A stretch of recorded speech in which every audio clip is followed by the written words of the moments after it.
Bonjour, je m'appelle Florent Guénin, je suis tuteur de statistiques et aujourd'hui on va parler de la concordance. En première partie, on va voir les généralités, c'est assez court. En fait, la concordance, c'est un test pour données à parier qualitatives de nature différente, voire justement prises à un même moment. Pour expliquer, les données à parier, c'est des données qui ont un objet en commun. Et du coup, pour prendre un exemple, on peut prendre l'exemple comment déterminer un cancer de la prostate par un toucher rectal ou une échographie. Ce sont des données à parier parce que dans les deux cas, l'objet en commun, c'est la prostate que l'on va étudier. Qualitative parce qu'il n'y a rien à mesurer en soi. On sait juste s'il y a cancer ou s'il n'y a pas de cancer. Et de nature différente. C'est vraiment parce que le toucher rectal, c'est pas pareil qu'une échographie. Alors, deuxièmement, partie assez courte mais importante, c'est le tableau aussi appelé tableau de contingence, le nom dit deux même s'il n'est pas pareil. On va répertorier pour chaque méthode les deux étudiés les cas où on trouve qu'il y a un cancer ou les cas où on trouve qu'il n'y a pas de cancer. Ainsi, on retrouve 4 cases A, B, C et D. Dans la case A, les deux tests concordent pour dire qu'il y a un cancer. Dans la case D, les tests concordent pour dire qu'il n'y en a pas. Et à l'inverse, dans les cases B et C, souvent les réponses sont divergentes et les tests discordent.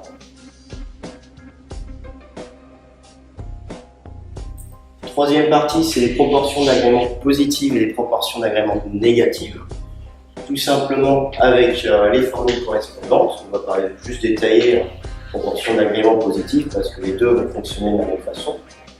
Les proportions d'agrément positives vont se calculer justement sur le nombre de réponses doublement positives, soit A, sur le nombre de réponses qui sont au moins une fois positives. C'est-à-dire que les proportions d'agrément ne concernent que les types de réponses positives ou que les types de réponses négatives. Ça va être un peu un indice de la concordance. On ne va rien pouvoir conclure si ça concorde ou si ça ne concorde pas avec les proportions d'agrément. Mais par contre, on va pouvoir un indice de ce qui va se passer après.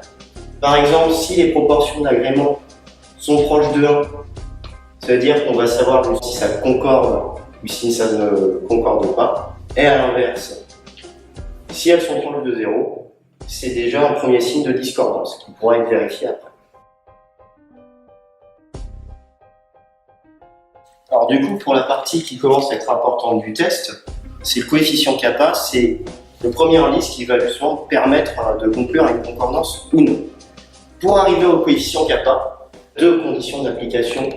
La première, c'est qu'il faut que le nombre total du sujet soit supérieur, enfin l'expérience de test soit supérieure ou égale à 60, sinon le test n'est pas applicable.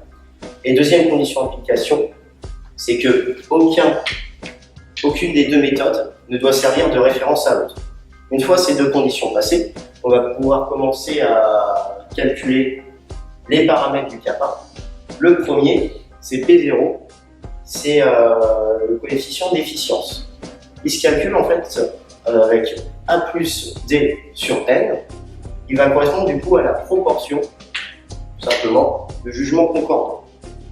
Deuxième paramètre, c'est la concordance aléatoire, qui elle va justement calculer la proportion de jugements concordants qui sont arrivés par hasard. Et pour ça, on va passer par des effectifs théoriques A' et D'. Les effectifs théoriques, par exemple pour A', ça va être exactement le même type de calcul que dans Q2. C'est-à-dire que pour A', on va multiplier G1 par F1 et diviser le tout par L. Et du coup, on peut faire exactement pareil pour des primes, qui va être G2 fois F2, le tout divisé par L. À partir de ça, du coup, on peut calculer notre concordance aléatoire. Et on se retrouve avec les paramètres nécessaires pour calculer notre kappa. Donc pour le kappa, ça va être le coefficient d'efficience, moins la concordance aléatoire, sur 1 moins la concordance aléatoire. Du coup, 1 moins la concordance aléatoire, ça correspond à la part de concordance non aléatoire. Donc une fois qu'il a été calculé, ce kappa peut conclure à partir directement du kappa. Sauf que on va préférer justement aller jusqu'au kappa ajusté. Donc tout ce qui est interprétation, je l'expliquerai après. Mais une fois qu'on l'a calculé, Même si on choisit de conclure avec, on va devoir passer par une analyse de la discordance via le Qui2 de McNemar. Parce que le kappa il ne peut pas être interprété seul, une concordance va toujours avec une discordance. Pour finir sur le kappa, il y a une dernière limite à son utilisation, c'est l'imbalance. En fait, l'imbalance, ça va être un déséquilibre entre les jugements concordants. Par exemple, on peut avoir dans un cas, sans jugement concordant positif, sans jugement concordant négatif. Ça va nous donner un kappa à une certaine valeur. Après, dans un autre cas, on peut avoir justement 180 jugements doublement positifs et 20 jugements doublement négatifs. Ce qui va nous donner un autre kappa.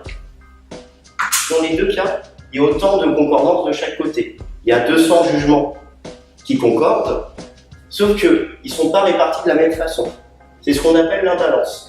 Plus il y a de différence entre A et D, plus le kappa, justement, va être faible. Et du coup, pour contrer cette notion d'imbalance, on va devoir passer par un coefficient phi.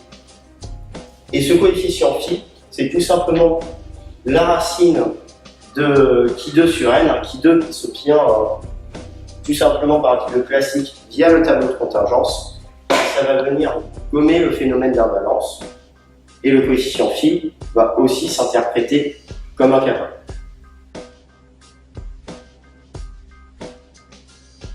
Alors, en ce qui concerne le Qui2 de McNemar, va justement compléter l'analyse de concordance. Première, elle va la compléter justement par une analyse de discordance. Première étape, c'est de vérifier ses conditions d'application, c'est que B plus C soit supérieur ou égal à 10, B plus C étant les réponses divergentes. Donc le Qui2 de McNemar va justement se baser pour une fois pas sur les réponses convergentes, mais les réponses divergentes. Sa formule, c'est la valeur absolue de B moins C moins 1, le tout au carré, sur B plus C. Une fois qu'on a notre résultat de Qui2, son DDL, justement, va être égal à 1. Qui2 de McNemar, parce que c'est considéré comme une comparaison de répartition observée athéorique. Ça va s'interpréter avec une table de Qui2 tout à fait classique. Et dans le cas où le Qui2 de McNemar est significatif, on va pouvoir dire que les réponses divergentes sont déséquilibrées.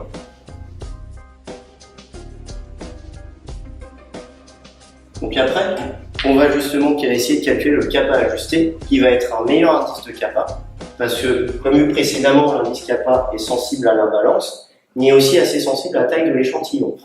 Le coefficient kappa ajusté va réduire ces deux problèmes, et pour le calculer, on va devoir premièrement passer par un kappa maximum. Le kappa maximum va nécessiter le calcul de la concordance maximum.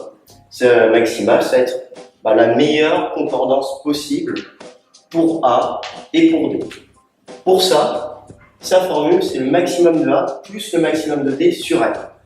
Le maximum de A, pour prendre son exemple, c'est le minimum F1G1. Le minimum F1G1, ça veut dire qu'on va prendre la plus petite valeur de F1 ou de G1. Par exemple, si F1 est égal à 5 et G1 est égal à 10, le maximum de A sur F1 qui a la plus petite valeur entre F1 et G1.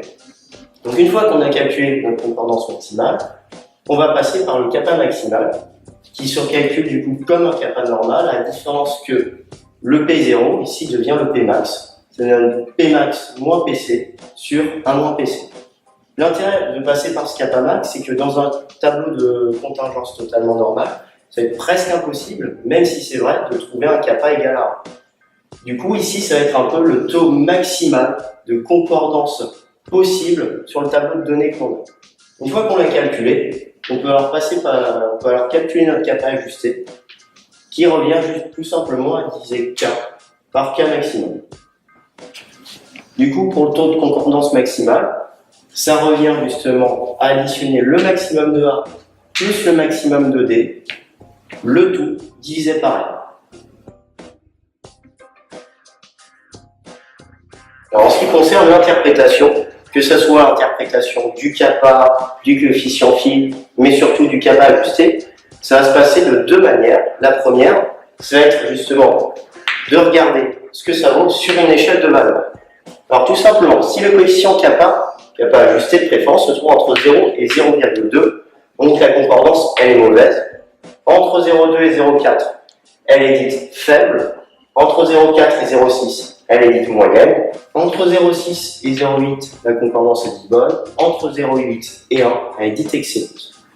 Par contre, si la concordance se trouve justement entre 0 et 0,8, quel que soit son degré, elle n'est pas exploitable. Le seul degré qui est intéressant, c'est entre 0,8 et 1, où elle est dite excellente. Dans les autres degrés, qu'elle soit même entre 0,6 et 0,8 est dite bonne, elle est trop faible pour être utilisée. Alors, la deuxième partie de l'interprétation, c'est justement pour savoir si notre kappa ajusté est significatif ou s'il n'est pas significatif. La chose qu'on va faire plutôt, c'est comparer le Ka ajusté à un kappa qui est égal à 0. Pour ça, on va déjà calculer l'écart type de ce kappa. L'écart type de ce kappa valant 0, il est basé uniquement sur la concordance aléatoire. Sa formule, c'est la racine de PC sur N fois 1 moins PC. Donc on calcule. Après, justement, on va devoir aboutir à une comparaison d'epsilon. Et pour ça, pour calculer l'epsilon qu'on va comparer à notre valeur théorique, on va diviser notre kappa ajusté sur l'écart type de ce kappa valant 0. À ce moment-là, on va pouvoir comparer l'epsilon calculé à l'epsilon théorique. Cette fois, l'epsilon théorique, il vaut 1,69. Pourquoi? Parce que notre kappa valant 0, il a un intervalle de confiance avant et après 0. Or, comme un kappa est toujours supérieur à 0, la seule partie qui nous intéresse, la partie qui se trouve entre 0 et 1. Donc, on va se référer à une table unilatérale. Et dans cette table unilatérale, pour un alpha égal à 5%, l'epsilon théorique est de 1,69. Donc, si l'epsilon calculé est supérieur à l'epsilon théorique, on va rejeter H0. Notre test va être significatif.